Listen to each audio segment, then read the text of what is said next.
Hi, I'm Michael Hartman. I'm Naomi Liu. And I'm Mike Rizzo.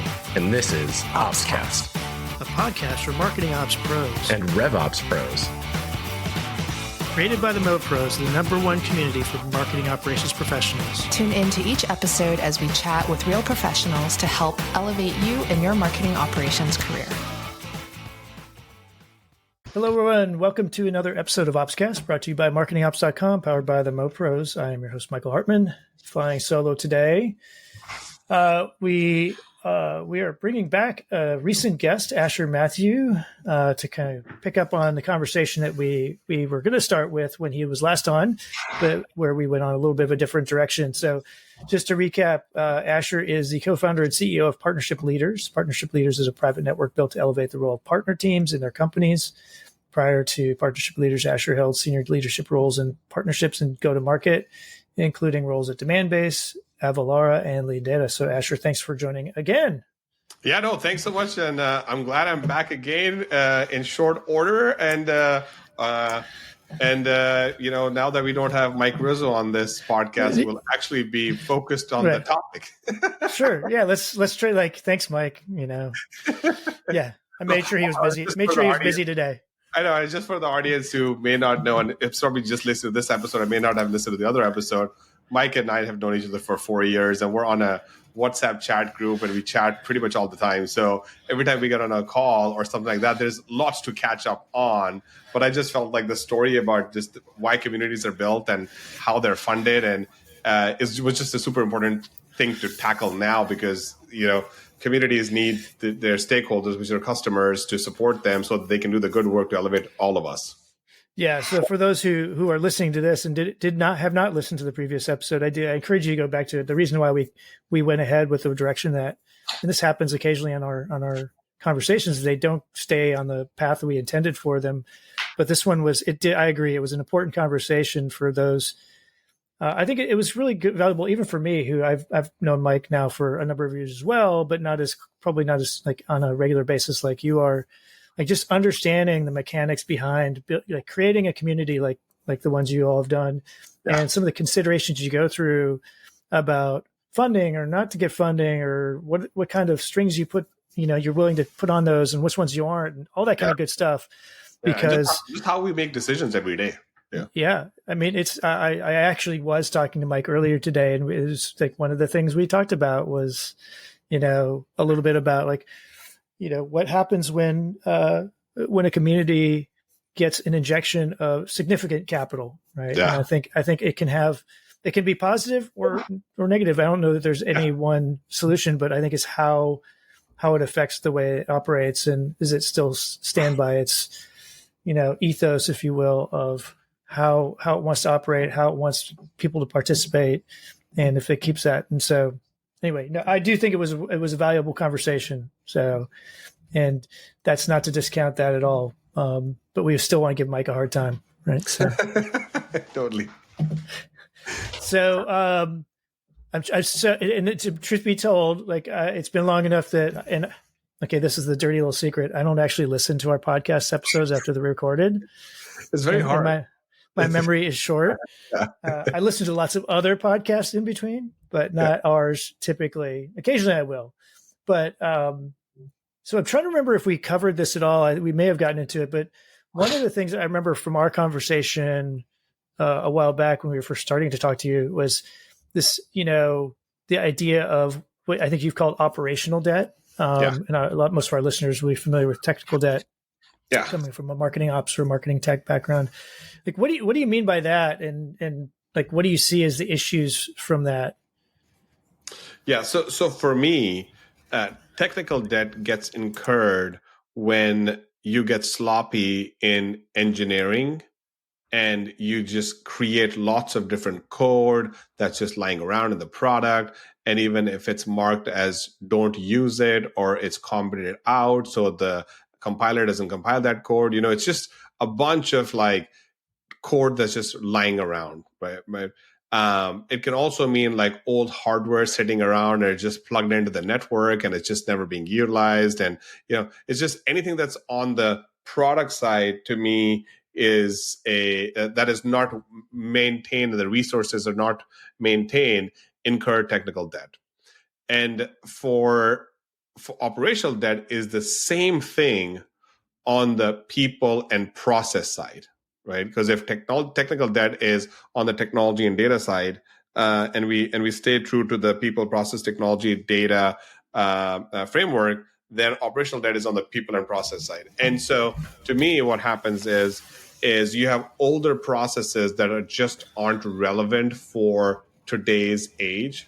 There are rules of engagement that have been created since the company was formed, and it's just never been updated. There are people in roles doing tasks that aren't current, and your customers aren't looking for service the same way. So all of these things create operational debt, and then when you start to scale and you open the floodgates and you say, well, we have 10 customers, now we're going to get 100. Right. You're going to feel it. Yeah. So let me ask you, so as you're describing this, it reminds me of a scenario that I saw one place where, and typical for marketing ops people, right? I was working a lot with a procurement team, and this procurement team had a very deliberate process for requests to come in, get it reviewed, get approved, go through, and they managed all that. But what I found is there was like one system where I could go in and make a request. And I just assumed that was sort of the system of record. But what I found out in talking to the procurement person was, no, in fact, that person then literally was like copying, pasting into another document or system, and then into a spreadsheet. Yeah. Right? So there's all this like inefficient things that I was like, but that person never really, it's just the way that she had always done it or had been told to do it, and neither raised nor was listened to about that. And I was like, that doesn't make any sense. And I was like, so my instinct was to try to help, even though it wasn't really my domain. Right.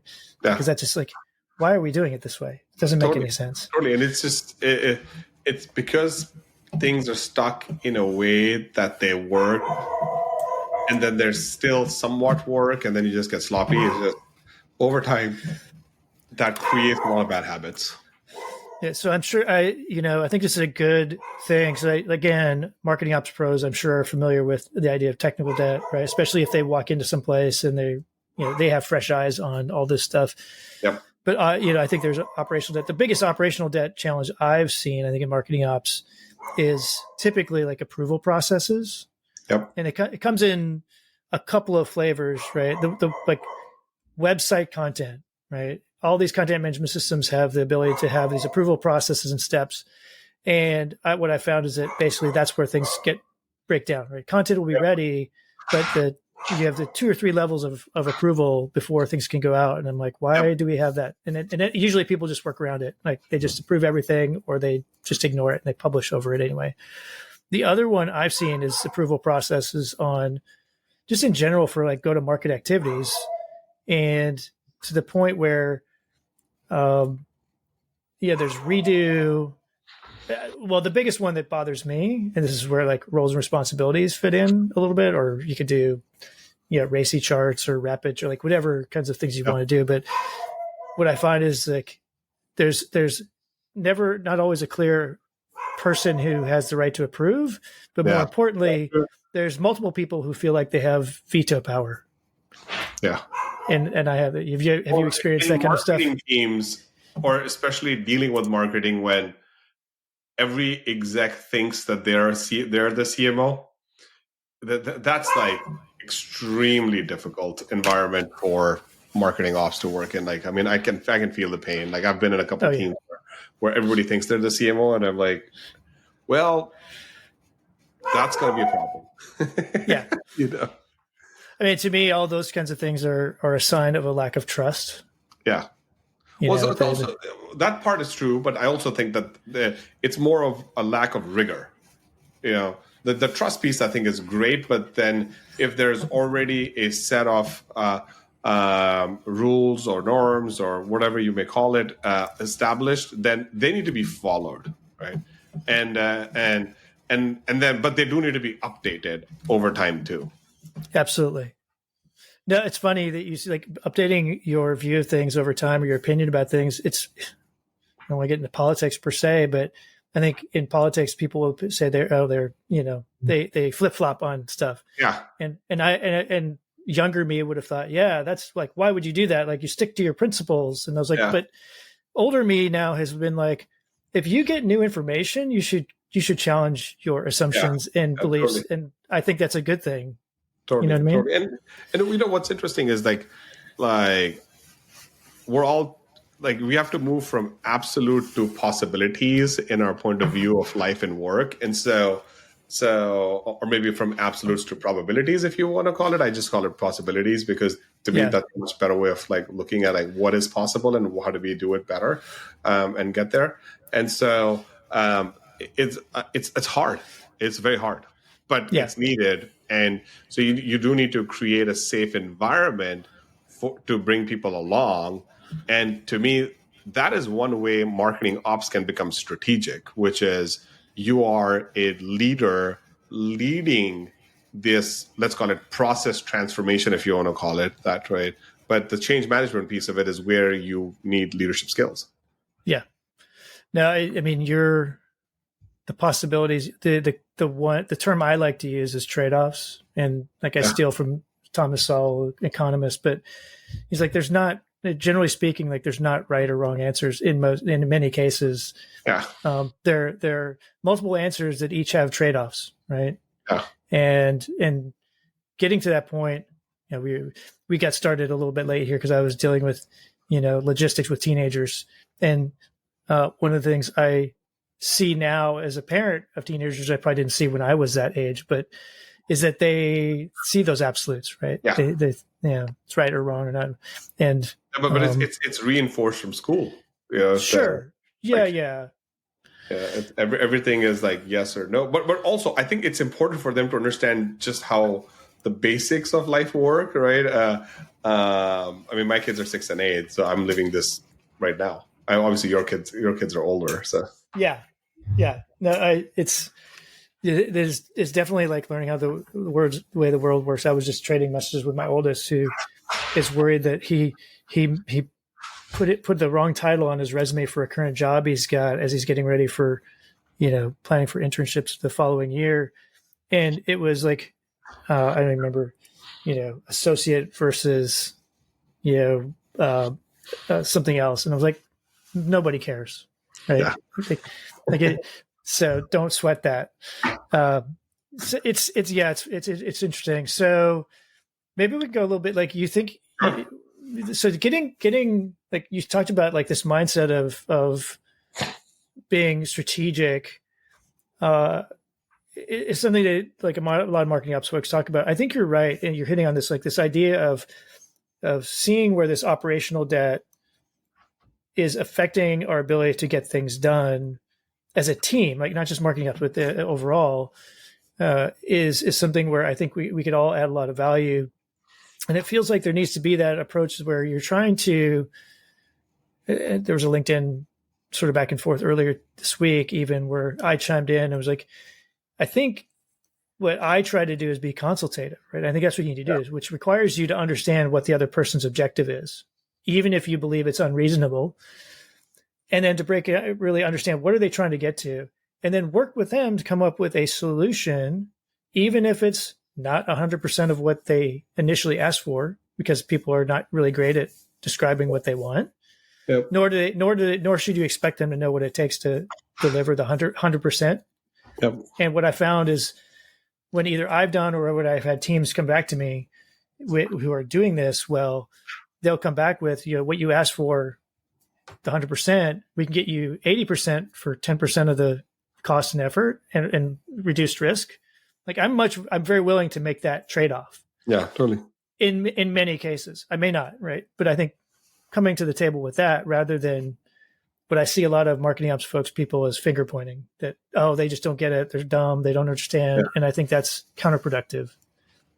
Yeah, it is. And I think it's a mindset shift, because you have to be able to, and I know it's hard to do because this requires a lot of self-control, right? And you just have to walk into every conversation thinking about you're above the conversation. and this took me personally a very long time to do, and because businesses are resilient, teams are resilient. If you are in the 0 to 1 million stage, yes, you may get whacked out.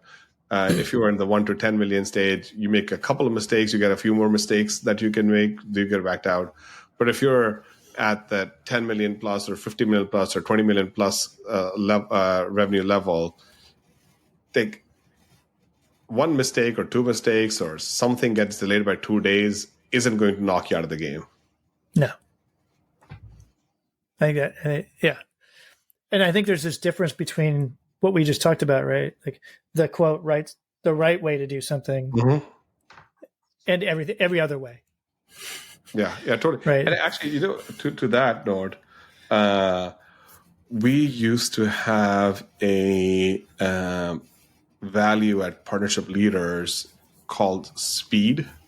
And we were like, things just need to move fast. And then this year, we actually went away with that. And we said we need to replace it with a value called urgency, which means it doesn't just have to move fast, but it also has to be right. Oh, that's an interesting distinction. I don't think I would have, if you had just said those two words and said, I wouldn't have picked up on that description. So I'm glad you described it. This is a good example, right? Where we assume, like you use certain words, I would have otherwise assumed they meant something else. And I don't even care what, like you could pick whatever words you want. Maybe there's a better word. But I do like that distinction of moving fast just to move fast versus, having that urgency to move quickly, but with the mindset of trying to do something in a way that is, I assume what you mean is like, not do it right, but do it in a way that is going to be sustainable or on a path towards sustainability and scalability. Yeah. Okay. Totally. Yeah, I like that. Which this is a great example to me though of the kind of conversations like you should. I learned also the hard way. Well, some of it was because I was in consulting for a long part of my early career, right? So learning to adapt my language to the language of a client was an important thing to get. And so if you think about that within your own organization, if you're inside, or consultants, I think have to do this naturally to survive. But that like clarifying what someone means, right? Don't trust your assumptions, because too many times I know I've found where when I play something back to somebody and I do it in my own words, I try to like you said this, I think you mean this. Yep. Am I right? And if they're not, they're more than happy to clarify, because I think we all want to do that. And that I think that's probably the distinction between what you just said of speed versus urgency. Is like speed would have just bypassed that second step of clarifying. Okay. Love it. Okay. I mean, are there any other ideas you can think of to help our audience to try to avoid operational debt like that where they can? Yeah, I mean, so the only other thing that I would say is sometimes you do have to fight the rest of the org on moving fast, because depending on the storm of the day, right, you do have to move fast, right? But then, absolutely, like, if you've already made that mistake before and it's the same people, then it's the ops leader's job to surface that mistake was made before, so it's not made again. Yeah. That's another way to demonstrate urgency, where you just don't make the same mistakes again.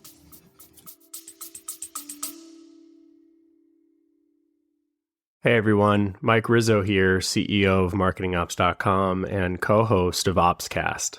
I've got a little secret to share with you, something that's been one of the best kept perks of our community until now. At MarketingOps.com, we've built a hiring program that's changing the game for marketing operations recruitment, and we're finally sharing it with the world.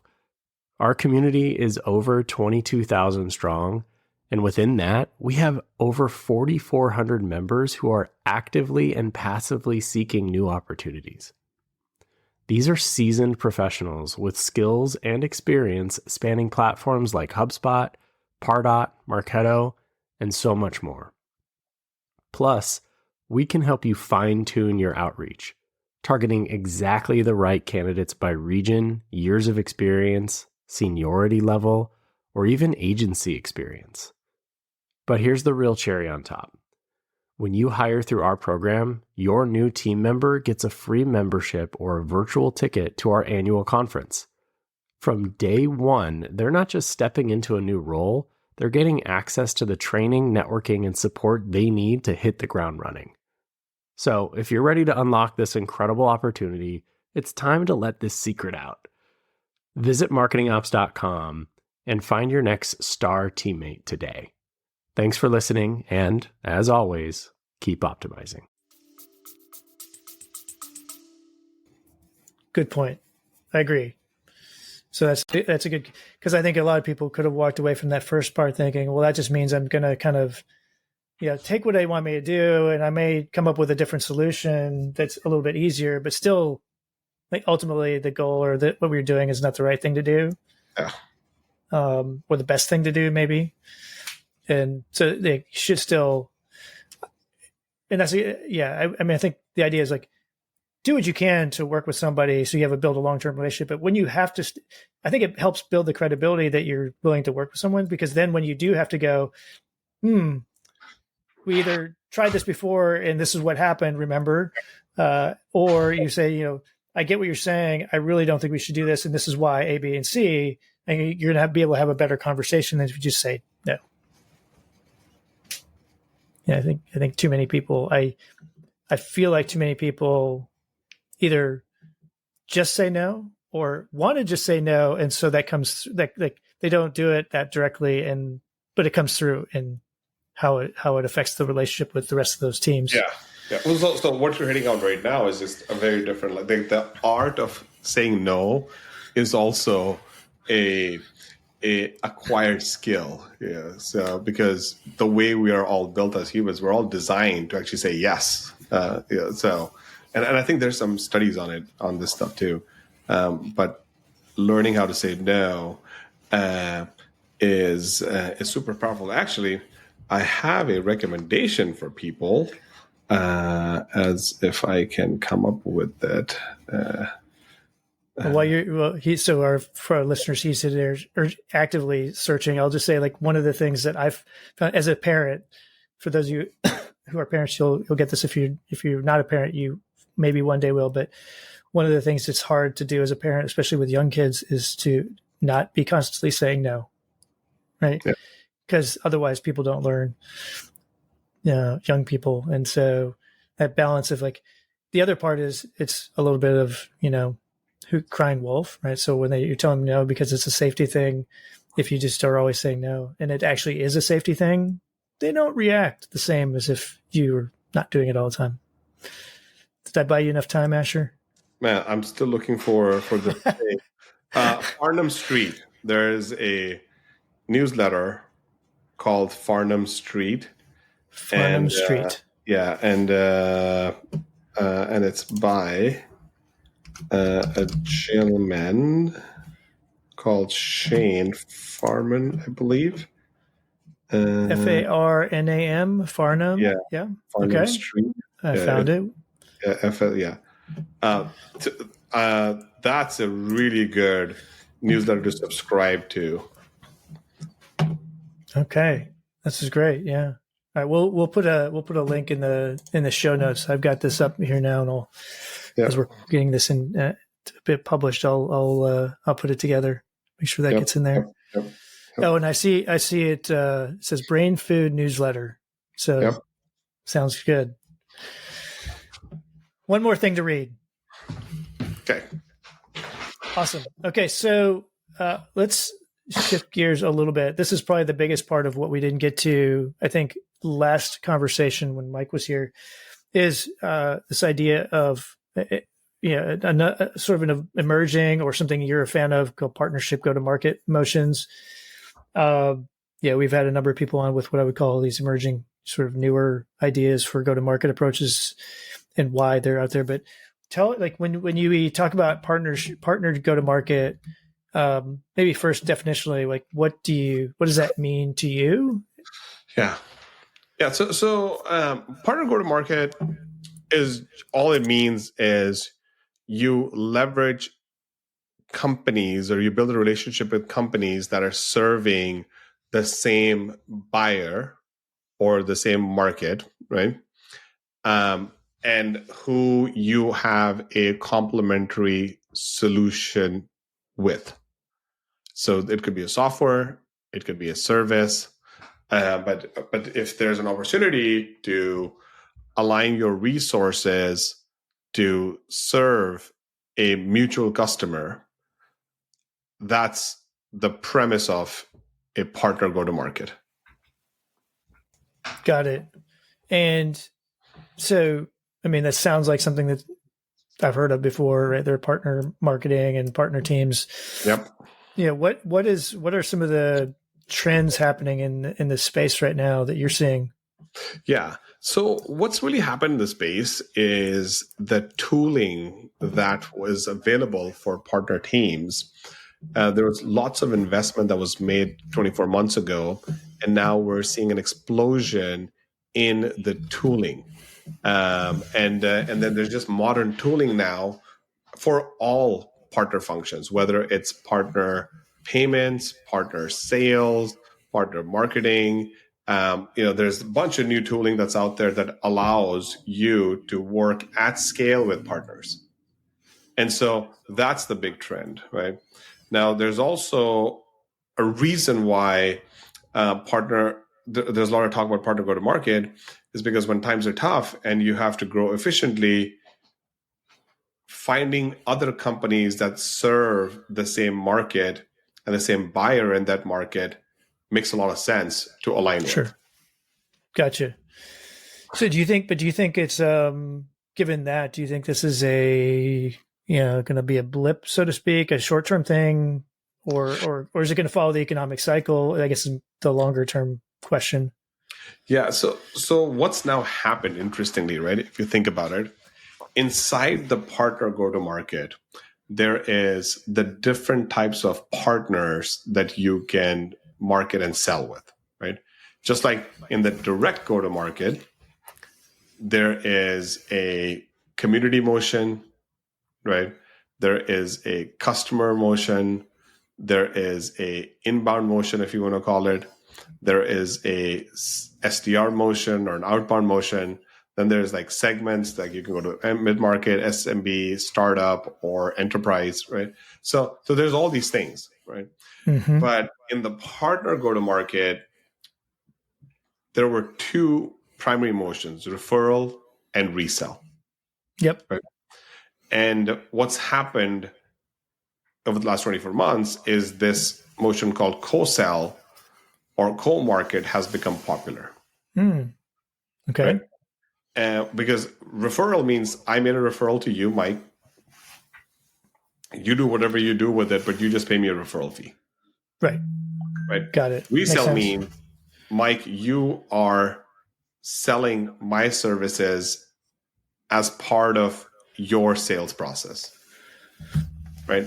Co-sell means you and I sat down and said, Mike Rizzo is a good prospect. Let's go sell to him together. Gotcha. So I'm also familiar, having worked at like a equipment company where we had distributors and what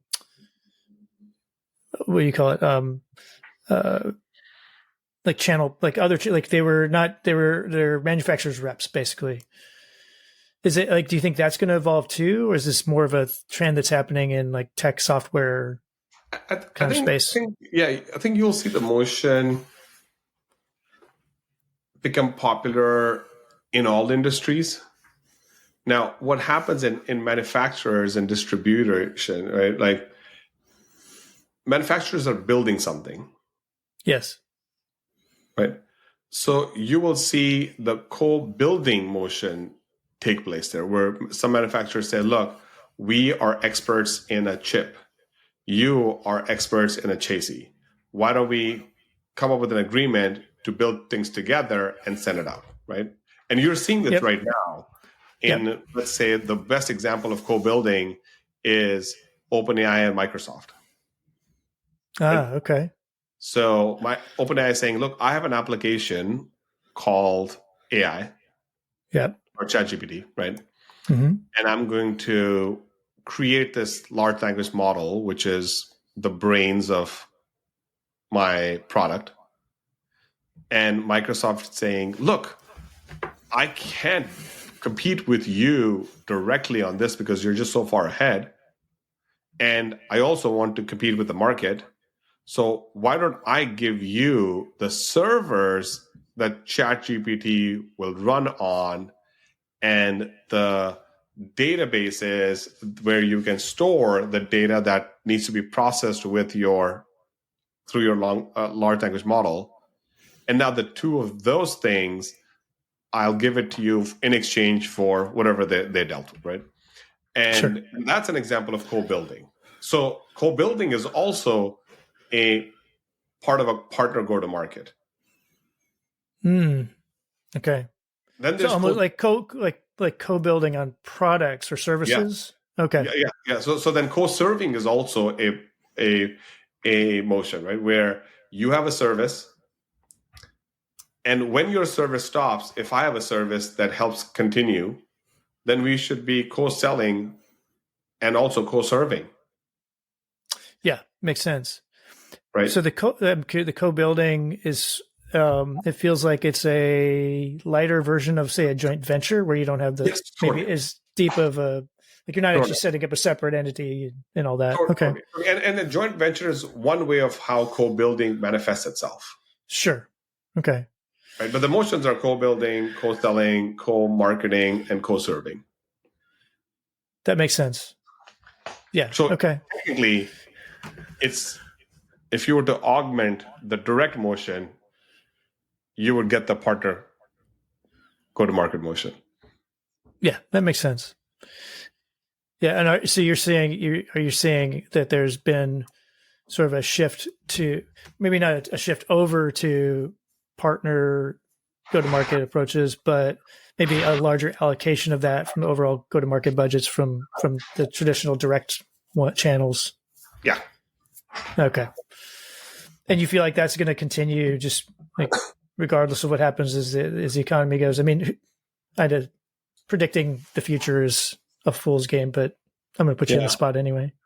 I do think for the foreseeable future, if you look at the trends right now, I think people have said, or investors have said, that we want profitable companies versus high growth companies. Yeah.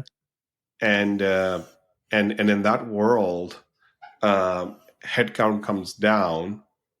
So you're in a world where you have to retool or rebuild your go-to-market from a seat-based model to a consumption-based model, which is interesting because I think Marketo at one point in time was a consumption-based model. I think at some point, at some level, it still is, but marketing automation, like database size. Yeah. As far as I know, it still is. So marketing is probably very familiar with the consumption-based model. And so, but in the larger SaaS market, which is very seat-based, they have to move to consumption-based.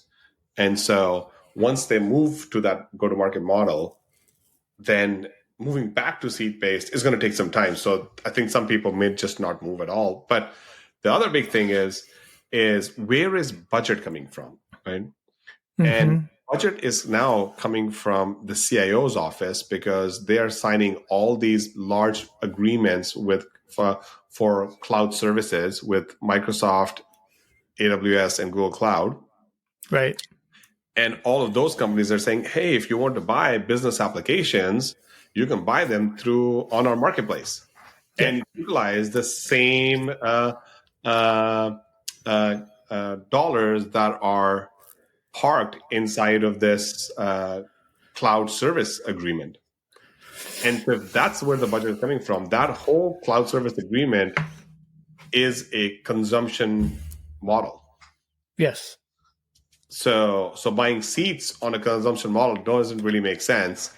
But utilizing those dollars for sure does. And so that's why I'm saying, like, I feel like the partner go-to-market is much bigger. It has platforms, it has marketplaces, it has AI, It has partner marketing, partner sales in it. So I feel like if companies are going to spend a lot of time moving to a consumption-based model and investing in a partner go-to-market motion, that you will, and there's tooling now to scale this motion, then you are in an awesome spot, which will be long lasting. Yeah, I mean, I'm sort of trying to put myself in the seat of a buyer, and I think I see one thing that maybe would be a good thing for the selling companies. One is, say I already have a relationship with you, and you're, say, a partner to company X, but I don't really know company X. Company X wants to get me, they now have, through a trusted relationship, right, access to me as a buyer, which I think is a powerful thing these days. Because, I mean, everywhere I'm seeing it, right, people are trusting their networks for recommendations and feedback, and they're not trusting the sellers and the marketers as much. But on the flip side, I now, depending on how these deals are structured, right, I now have 2 or more vendors that I have to manage. And I'm always like, okay, what happens when if something doesn't go well, right? How do I hold both of them accountable for the output, as opposed to going, it's just this one? Yep. So I think there's that challenge there. But I think that trust, like trusting the network part, probably that feels like that's got longer. That part right there, I think, is going to help that stay longer. I mean, I think it's historically been there, but everybody felt like they could do everything through digital, and I think it's going to be back to relationships. Yeah, which I think it always was, right? Like in the beginning too, right? But there's only so much you can do digitally. You still need word of mouth. And so you can do it 2 ways. You can ask your customers to make intros, which then they're your partner. Yeah. Or you can go and talk to other companies that talk to the same persona and the same buying center, and then you have a partner. So you could partner with your customers, or you could partner with outside third-party companies. Right. Yeah, it's interesting. Okay. So that all makes sense to me. I can see why that's growing, and knowing what else is going on in the market. That point about the financial impact is I think, an important one, right? That push to profitability versus growth. So given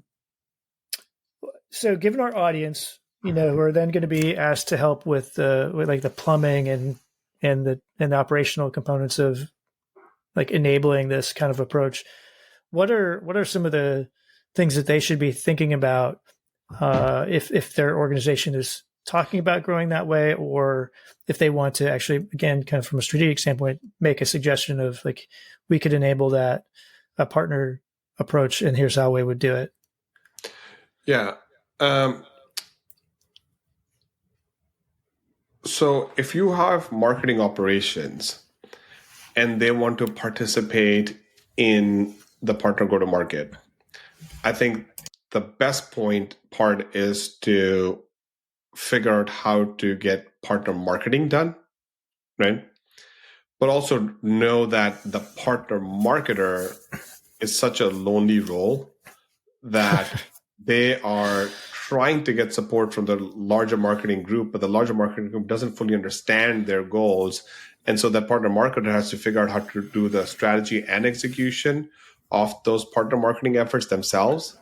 That's a really, like, quote unquote, tough thing.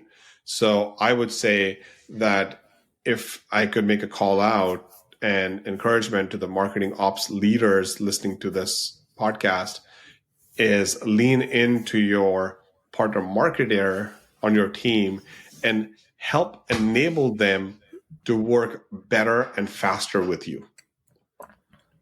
Because in a day in the life of a partner marketer, they have to come up with a campaign, and then they have to go figure out how to get the content done, how to get the ads built, how to get the lead list together. It's all these things, right? Yes. And then they have to figure out all the internal mechanisms, right? But if you have leaders who are thinking about partners as a stakeholder, and a marketing ops leader specifically, then they can create a amazing, awesome experience for the partner marketer to get their jobs done. And then the partner marketer has a lot of time to focus on revenue generating activities versus dealing with internal ops. Yeah. And yeah, you're making me think of, again, going back to this manufacturer that I worked for a while, where we had distributors and manufacturers reps in multiple countries. And I remember the people who were trying to work with those partners, and they were sharing, they would have co-marketing budgets and figure out how much we would allocate and how do we prioritize one partner over another if we're doing stuff. And then how do we get leads routed? They come to us, do they go to them? Yep. All that kind of stuff. It's a lot of the same stuff that we think about with direct selling. And I'll just sort of simplify it, right? It's direct selling versus partner selling. Yep. And it generally didn't get the kind of attention that the direct selling did, because it was more complicated. So yeah, I get that now, because I lived through that, and now I'm starting to wonder if I provided the right kind of support. Well, we can all do better, I'll tell you that. So are there any? You mentioned a lot of sort of technology that's been coming onto the market to enable some of this stuff. Are there any sort of categories? I don't know if you want to talk about specific vendors or anything, but any kind of categories of technology where marketing ops folks should be aware of if they're going to be dealing with this, or tools. Like, I know, like, one of the things that I've run into before is like, what kind of access should a partner have to our CRM, for example? Yeah. So the way, so from a tools perspective, there are a number of, I want to say, partner marketing tools that are coming onto the market. But I would also say, like, people should use the tools that they already have before they move into like new tools, right?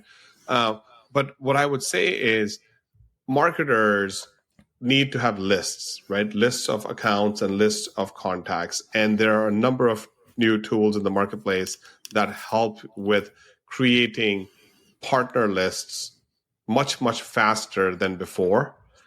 And then there are lots of campaigns that are ready-made now available in the market that literally work. But it all comes down to like enabling the person, right? So if you can enable the person, which is the partner marketer, you'll get out much faster. Okay. Yeah. All right. So tools out there for building lists and coordinating. Are there any particular unique, like, I think you're trying to get to the like privacy concern stuff. So like your sharing of PPI or PII, data between organizations. Is there anything that we need to be thinking about from that standpoint, from a risk standpoint, or anything like that? Not as much as like other things, right? Like I think there is a there is a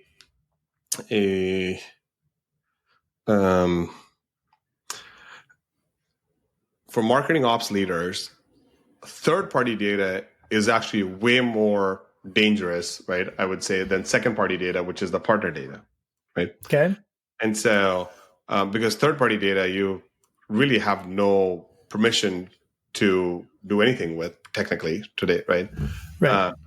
And second-party data, the company's customers, and as you work with partners, the company's customers do give permission to do something with, right? And all you're saying is my customers and your customers, we should figure out how to go to market and utilize their data together. Yeah. So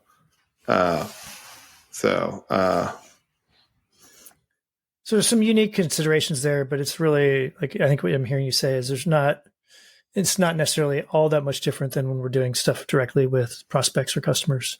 Yes. Okay.